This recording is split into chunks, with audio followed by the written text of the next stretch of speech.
हिंदू कोण विचारल्यावर वडिलांनी हात वर केला, मग गोळी मारली। विनवणी करून देखील अतिरेक्यांनी गोळ्या झाडल्या। डोंबिवलीतील हर्षल लेलेनं पहलगाम मधील हल्ल्याचा घटनाक्रम सांगितला। तो वापस पूछा कि हिंदू कौन है मुस्लिम कौन है, तो मेरे पिताजी है संजय देवे, उन्होंने हाथ ऊपर करने की कोशिश की तो उनको सिर में गोली मार दी उन्होंने। दहशतवादी दिसतील तिथे गोळ्या घाला, सरकारनं शूट ॲट साईटचे आदेश द्यावेत, हर्षल लेलेनं भावना व्यक्त केल्या।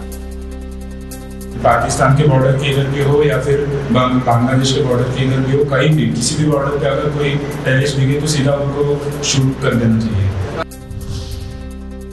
दहशतवाद्यांच्या डोक्यावर गोप्रो कॅमेरे होते। 5 ते 10 मिनिटं त्यांनी गोळीबार केला, नंतर ते जंगलात पळून गेले। लेले कुटुंबियांनी संपूर्ण घटनाक्रम सांगितला। जो टेररिस्ट मैंने देखा उनके सर पे गोप्रो कैमरा लगा था, वो मैंने देखा, बाकी मैंने कुछ नहीं देखा।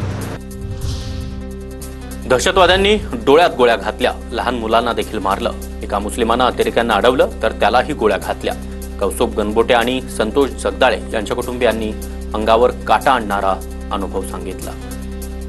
वडिलांना 3 बुलेट्स फायर केला, एक डोक्यात मारली, एक कानापासून गेली आणि एक छातीच्या साईडला लागली आणि ते डायरेक्ट पडले खाली। आणि आईला मग ते म्हणजे आईवर पण त्यांनी पकडली होती बंदूक, पण त्यानंतर त्यांना दिसलं की माझ्या समोर जे काका आहेत ते झोपलेत। आम्ही टिकल्या काढून फेकल्या, अजान म्हटली, पण तरीही त्यांनी आम्हाला सोडलं नाही। पहलगाम हल्ल्यातील पीडित कुटुंबियांनी अंगावर काटा आणणारा अनुभव सांगितला। संतोष जगदाळे यांच्या कुटुंबियांनी हा अनुभव कथन केला।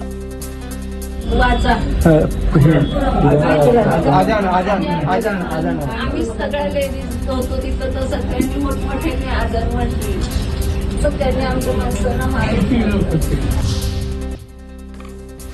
जम्मू काश्मीरमधील दहशतवादी हल्ल्याची थरकाप उडवणारी दृश्य, दहशतवादी पर्यटकांवर गोळीबार करतानाचा नवा व्हिडिओ। ओए था कोई दिसता जहांगीर तो क्या बिहारियां पीछे जो दे यार मौत की कसम। पहलगाम दहशतवादी हल्ल्यामध्ये मृत्युमुखी पडलेल्या पुण्यातील संतोष जगदाळे आणि कौस्तुभ गणबोटे यांच्यावर अंत्यसंस्कार। शरद पवार यांच्याकडून शोकाकुल कुटुंबियांचं सांत्वन। जम्मू काश्मीरमध्ये अडकलेले पर्यटक विशेष विमानानं महाराष्ट्रात, नागपूर, मुंबई, पुण्यासह आतापर्यंत 120 पर्यटक सुखरूप परतले। मुख्यमंत्री एकनाथ शिंदेंच्या उपस्थितीमध्ये पर्यटकांना एअरलिफ्ट करण्यात आलं। काश्मीरमधून पुण्यामध्ये आल्यानंतर रुपाली ठोंबरे यांना अश्रू अनावर। सुषमा अंधारे यांनी विमानतळावर रुपाली ठोंबरे यांची भेट घेतली। परिस्थिती खूप भयानक होती, रुपाली ठोंबरेंची प्रतिक्रिया।